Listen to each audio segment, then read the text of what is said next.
John Williams walked into the dealership on a warm, sunny afternoon, his old sneakers tapping softly against the polished floors. Disguised as just another older man in a baseball cap and a denim jacket, he blended in effortlessly with the rest of the customers milling around. The dealership named Greenfield Motors gleamed in the sunlight, its glass windows reflecting the blue sky above. The smell of new leather and fresh coffee filled the air, but despite the glossy surfaces and pristine showroom, something felt amiss to John. His sharp instincts told him that there was more to this dealership than what met the eye. As John wandered through the space, observing the well-dressed salespeople and the shiny new cars, he couldn't shake the sense that all was not as it seemed. The polished floors and pristine walls were designed to impress, but he saw the cracks underneath. He noticed the way some customers were being ushered towards specific vehicles without being given the full picture. The more he walked around, the more he realized that the seemingly perfect showroom was hiding something darker, a culture of manipulation and dishonesty. The cheerful chatter of the sales team felt forced, as if every conversation was crafted to push the sale rather than to build trust. And then, as he continued to observe, he spotted him. Mike, the salesman, who was always one step ahead, his smile never wavering, but his eyes glinting with something else, ambition and maybe something darker. Mike's name had appeared too many times in the internal reports John had reviewed in the past. He was always at the top for sales, but there was another pattern emerging. Mike was also the one with the most complaints filed against him. It was strange how his name kept surfacing in these reports, yet nothing ever seemed to change. He was a top performer, yes, but at what cost? The dealership's district managers always brushed off the complaints, rationalizing Mike's behavior with the claim that results matter more than a few upset customers. John wasn't so easily swayed. He had seen this type of behavior before: salespeople who would do whatever it took to make the sale regardless of the consequences. It wasn't just about selling cars for them. It was about manipulation, bending the truth, and leaving customers with regrets. John continued to watch Mike from across the showroom floor. He could see the way Mike approached customers, his polished pitch flowing smoothly as he led them to a particular vehicle, his hands resting on the hood, gesturing as though he were presenting a masterpiece. But John wasn't fooled. He had been in the business long enough to know that this was all part of the act. Mike was playing a role, and John could see right through it. He didn't need to be told. He knew that Mike was a master at spinning stories and shaping the narrative in his favor. There was something about his presence that felt rehearsed, like everything he said had been practiced in front of a mirror, and John could tell that the customers were eating it up, trusting his words without question. As John continued to move through the dealership, his instincts told him that something wasn't right. The well-oiled machine of salesmanship was operating at full speed, but John couldn't shake the feeling that there was a hidden agenda behind all the charm. He noticed the little things, how customers seemed to be ushered into certain areas of the showroom, almost as if they were being directed without being told. It wasn't the casual, organic flow of a typical dealership. It was calculated, and John could sense the manipulation. He knew Mike was at the heart of it. His name had appeared in too many places, and now that he had seen him in action, it was clear to John that this dealership wasn't just about selling cars. It was about selling lies. John's thoughts were interrupted by the sound of footsteps behind him. Turning, he saw Mike approaching, his smile wide and welcoming. "Looking for something specific today, sir?" Mike asked, his voice smooth and practiced, a touch too friendly. John paused for a moment, taking in Mike's demeanor. "Just something reliable," he said, trying to sound casual. Mike's eyes lit up, and he led John over to a shiny SUV at the back of the showroom. John followed, his mind racing as he considered the next step in this investigation. He didn't want to reveal too much yet, but he was already piecing together the story in his head. There was more to this car dealership than just bad sales tactics. There was a culture of deception, and Mike was its star player. Mike, with a confident grin, guided John toward a sleek black SUV parked near the back of the showroom. The vehicle gleamed under the lights, its polished surface reflecting the fluorescent glow of the dealership. This is our best model for someone looking for something dependable. Mike said, his voice smooth, laced with practiced charm. John had access to the dealership's internal records, and he knew that this vehicle hadn't seen any major work in recent months. The engine, as Mike claimed, had not been replaced 2 weeks ago. It hadn't been replaced at all in the past 5 months. Instead, all that had been done was a minor cosmetic polish and a low-cost tire rotation. John's eyes narrowed slightly as he listened to Mike's pitch. He had dealt with salespeople like Mike before, slick, persuasive, but hiding something behind their polished smiles. John knew this game too well. The engine wasn't new and Mike was lying, but John didn't interrupt. He let Mike finish his sales pitch, his calm demeanor belying the storm of thoughts brewing inside him. Mike, seeing that John wasn't responding as expected, pressed on. "You're going to love this one. It's practically brand new under the hood. Trust me. The original engine was totaled in an accident, but we've got a fresh one in there now." He leaned in, lowering his voice, as if sharing a secret. "The car is basically good as new.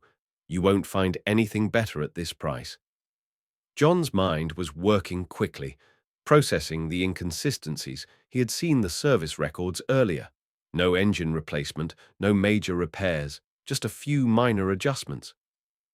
John felt a sense of quiet frustration at the salesman's audacity. Mike wasn't just bending the truth, he was outright fabricating it. "Do you have the paperwork for that engine replacement?" John asked, his tone casual, almost disinterested. Mike's smile faltered for just a moment, but it was enough for John to see the flicker of uncertainty. Mike hesitated before responding.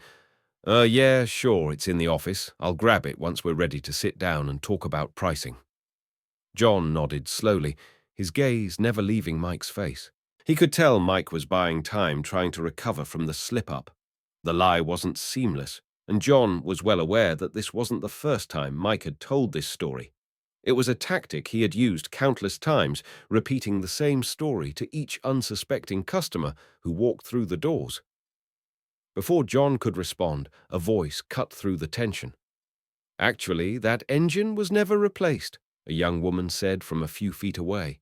John turned to see Sarah, a mechanic at the dealership, standing with a toolbox in hand, her expression calm but resolute. Mike's face instantly tightened as he looked at her, a flash of irritation crossing his features. "Emily, go check the tire rotation list or something," he muttered, his voice clipped, but Sarah didn't move. "That SUV came in for a brake check. That's all it ever had," she said, her voice firm. "No engine replacement. You're lying to the customer." John watched the exchange silently, his mind processing everything. Sarah's interruption was not only unexpected, but also revealing. Here was someone who wasn't afraid to speak up, someone who was standing her ground, even in the face of a senior salesman's attempt to deflect. John could feel the shift in the air, the tension growing as Mike tried to brush off Sarah's statement, but John wasn't about to let it slide. He had already seen enough. The dealership's facade of professionalism was cracking right in front of him. The truth was coming to light, and it wasn't pretty. Mike, realizing he couldn't talk his way out of it, forced a laugh. "Sorry, man. She's new. Doesn't know how things work around here," he said, his words dripping with condescension. But John wasn't fooled. He had seen the pattern. Sarah had told the truth, and Mike's reaction said it all. He was used to people buying into his lies, but Sarah wasn't letting him get away with it. This time John gave a small nod, silently, acknowledging Sarah's courage. He made a mental note of the situation. Mike's dishonesty, Sarah's integrity, and the wider issue at play in the dealership. This wasn't just about one bad salesman. It was about a culture of deceit that had been allowed to thrive unchecked for far too long, and John had every intention of changing that. John stood there for a moment, processing everything that had just transpired. He glanced once more at the SUV, polished clean and undeniably suspicious. He could feel the weight of the situation settling in. Mike's lies had been exposed, but the question remained, what would John do about it? He wasn't here to just catch a dishonest salesman. He had seen enough businesses fail because of cultures built on deceit, and he wasn't about to let it happen here. He turned slowly to face Mike, his voice steady and calm, but there was a quiet intensity in it, Mike. He said, his eyes locking with the salesman's. You said this vehicle had a new engine. But that's not true. Is it?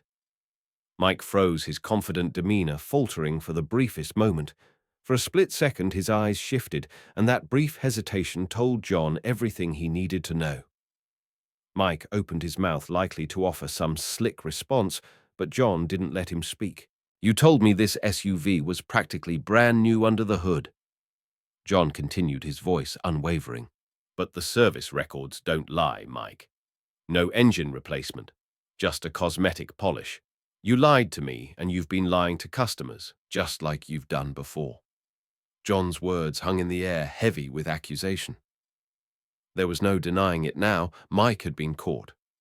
Mike's face flushed with embarrassment, but he quickly regained his composure. I don't know what you're talking about, he said, his voice defensive. You're making a big deal out of nothing. I just gave you the details, man. It's a great car. His tone was dismissive, trying to brush off the confrontation with a forced chuckle. But John wasn't buying it. He stepped closer to Mike. Not in anger, but with an authority that made Mike take a step back. It's not nothing. Mike, John said, his voice firm.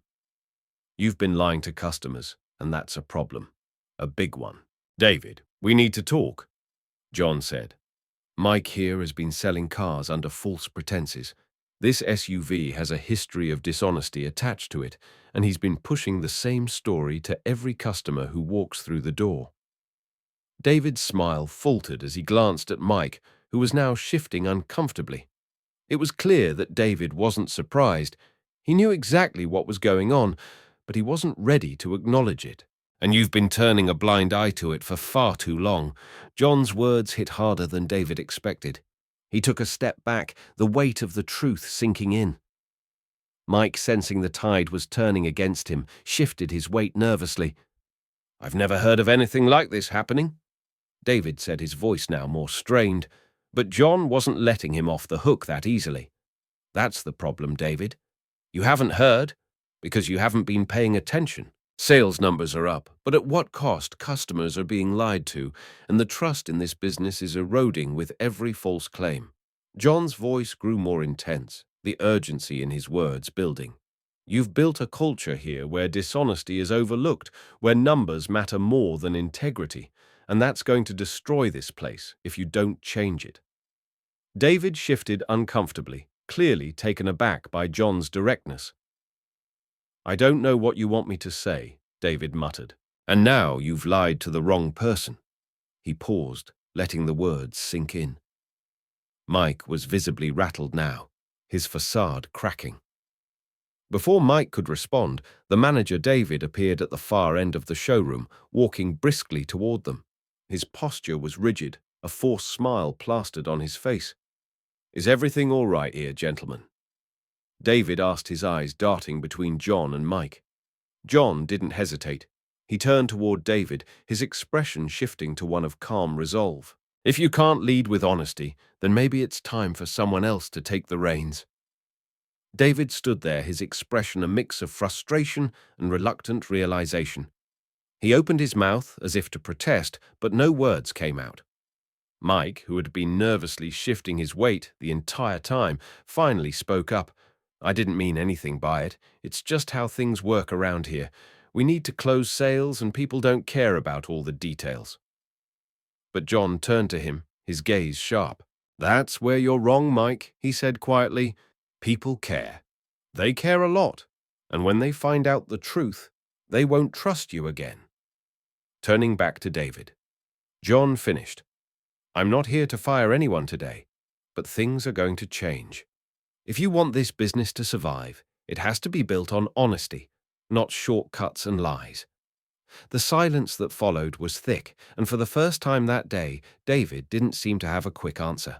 John gave one last look to both men, his decision clear.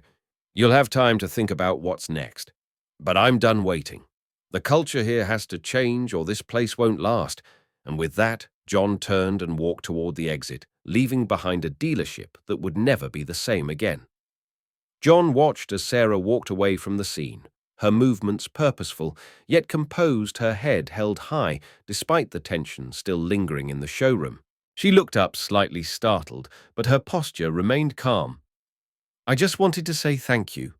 You did the right thing back there, and I appreciate your honesty." His words were sincere, and as he spoke, he noticed the faintest smile tug at the corners of her lips. It was a quiet smile, but it spoke volumes about her character. She had no idea who he really was until just moments ago, and still she hadn't hesitated to speak the truth. Just had the engine replaced 2 weeks ago, runs like it's fresh off the line. He patted the hood of the SUV like it was his own prized possession, a touch that almost seemed too rehearsed, too perfect. John stood quietly watching Mike's every move. On the outside, the SUV looked immaculate, but John wasn't fooled. He had been in the industry long enough to know the truth hidden behind the glossy exterior. He wasn't going to push her, but he wanted her to know she wasn't alone in this. "You know," he continued, his tone softer now, "what you did today isn't something everyone would have the guts to do, not in a place like this." Sarah exhaled through her nose, her expression hardening for a moment as she glanced around the showroom. "It's hard," she said, her voice tinged with frustration. "Mike's not the only one who bends the truth around here. It happens all the time. Little things, big things, the kind of stuff that makes me wonder how much longer I can stay. And it's not just Mike management turns a blind eye. As long as the sales numbers look good, it's like they don't care about how the truth gets twisted as long as they're making money." She paused, wiping a tear of frustration from her cheek, her eyes reflecting a mixture of anger and exhaustion.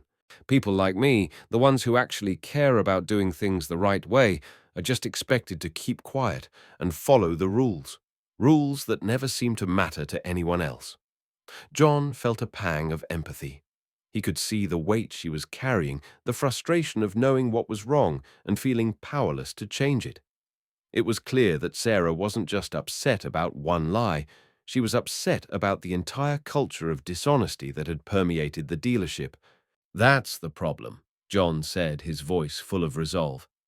"It's easy for people to overlook the truth when things are going well, but when the lies pile up, they eventually crash down. And that's exactly what's happening here. It's not just about one bad sale or one dishonest transaction. It's a pattern, a culture of dishonesty that's been allowed to thrive for too long. But it doesn't have to be like this, Sarah." Sarah looked at him, her expression shifting from frustration to something softer, more thoughtful. She knew he was right, but she also knew it would take more than just one person to make a change. "I've been trying to do things the right way," she said quietly. "But when I've spoken up before nothing changed, I've seen people get promoted for bending the rules, and the ones who try to stick to the truth just get pushed aside." Her voice trailed off, and for a moment there was only silence between them, the weight of unspoken words hanging in the air. John understood the depth of what she was saying. What if things could change? He asked, his voice calm but full of conviction.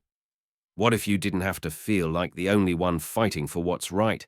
I've seen how you work, Sarah. You're dedicated, you care, and that's exactly the kind of person this place needs more of." He paused, meeting her gaze with an intensity that left no room for doubt. "I want to help change the culture here. I need someone like you on my side, someone who can stand up for the truth, even when it's difficult. Will you help me make things right?" Sarah's eyes searched his face, and for a long moment she said nothing. It wasn't an easy decision for her. She had been burned before, and trusting someone, especially in a place like this, wasn't something she took lightly. But as she looked at John, she saw something different in his eyes. Not just the resolve of a man who wanted to fix things, but the sincerity of someone who was willing to fight for what was right. Finally, she spoke, her voice softer than before. "I've been waiting for someone to step up, someone who actually cares.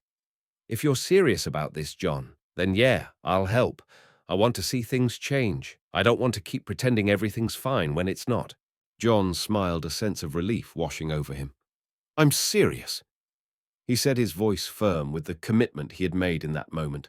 "Together, we'll change this place. One step at a time, starting with honesty. And if we have to replace everyone who doesn't share that vision, then that's what we'll do. But we'll do it right. Sarah nodded, a new sense of hope rising within her. She wasn't alone anymore. John wasn't just offering words, he was offering action. They could rebuild this place, restore integrity, and create a culture where honesty was valued above all else. She had never been more ready to join the fight. "Then let's get started," she said, determination shining in her eyes. As John and Sarah stood together in that moment, something shifted in the air. The weight of years of dishonesty hadn't been erased, but a spark of hope had been lit. It wasn't going to be easy, and there would be obstacles along the way, but for the first time in a long while, Sarah felt like maybe things could be different. Together, they were going to make sure of it.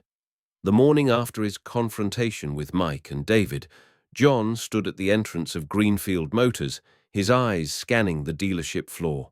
A new day had arrived, and with it, a new chapter for the business.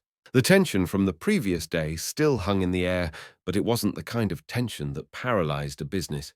It was the kind that motivated change. John knew that turning this place around wasn't going to be easy, but it was necessary. He was ready to lay down the law, and today that would begin with a meeting. It was time to take control of the dealership's future.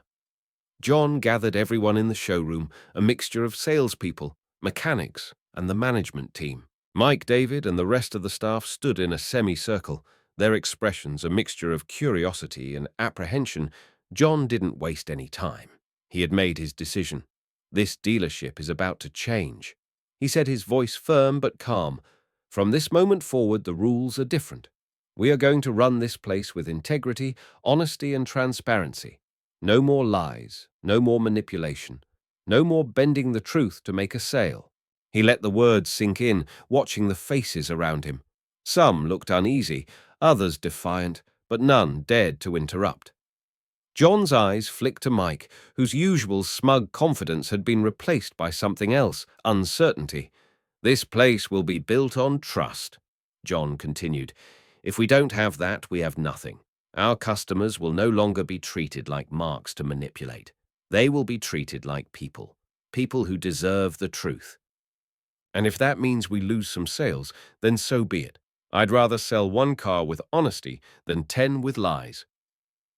He paused for a moment, letting the weight of his words settle in. The room was silent. Now the usual chatter of salespeople and mechanics replaced by a quiet tension. It was clear that not everyone was on board with the new direction, but John wasn't asking for agreement. He was demanding change. As John spoke, Sarah stood near the back of the room, her arms crossed, but her expression thoughtful. She had heard this kind of talk before, but there was something different in John's tone. She could see that he meant it, and for the first time she felt a spark of hope. She had spent so long watching the same dishonest practices get overlooked that she had almost given up. But now there was someone willing to take a stand. As John finished speaking, he turned to her.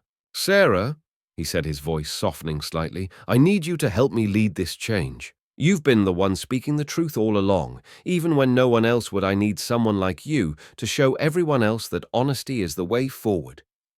Sarah felt the weight of his words, but also the responsibility. She had never expected to be put in this position, but she was ready. She stepped forward, her voice steady and clear. "I've been here long enough to know how things work," she said, looking around at her colleagues. "But I also know that if we want to keep going, we have to change. It's not going to happen overnight, but it starts with each of us doing the right thing every day. If we're not honest with our customers, then we're no better than the people who lied to us." She glanced at Mike, who looked away quickly. "It's time we earn their trust, not just their business." The room was still, but there was a noticeable shift. The usual tension that surrounded sales meetings had dissipated, replaced by something more productive. Hope John nodded approvingly at Sarah, proud of her courage and leadership. "Exactly," he said. "And that's what this dealership is going to be about from now on. Honesty and trust. Everyone here will be held accountable. If you're not willing to follow these new standards, then you won't have a place here.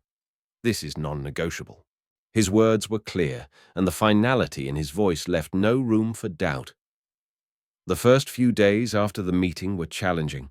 Old habits died hard, and there were moments when it felt like the dealership might slip back into its old ways. But with Sarah leading by example, things began to change. She made sure every car that left the lot had a full inspection report, no details withheld. She spent time with customers explaining everything from the condition of the vehicles to the fine print in the contracts.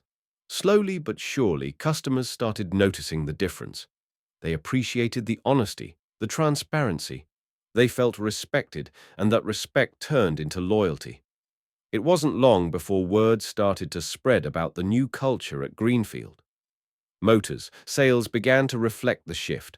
While the numbers didn't skyrocket overnight, they started to climb steadily. More importantly, the returns and complaints began to drop. Customers weren't coming back with regrets anymore. They were coming back because they trusted the dealership. They knew that Greenfield Motors was different, and they were willing to pay for that peace of mind.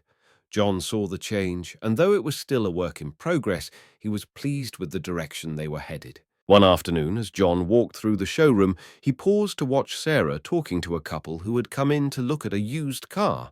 The way she was explaining everything in detail, the transparency with which she addressed their concerns, was everything John had hoped for. He smiled to himself, knowing that the future of Greenfield Motors was in good hands. This wasn't just about selling cars anymore. It was about rebuilding trust and creating a culture where honesty was the foundation of everything they did. And with Sarah leading the charge, John was confident that they were well on their way to turning things around.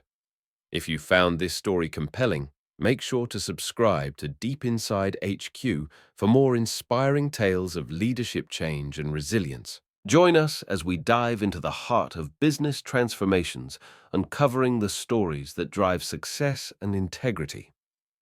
Don't miss out on our upcoming episodes. Hit the notification bell so you never miss a moment of the action. And if you've been moved by what you've heard, leave us a comment below, sharing your thoughts and experiences. Let's keep the conversation going. And remember, true change begins with one step. Keep tuning in to Deep Inside HQ for more stories that matter.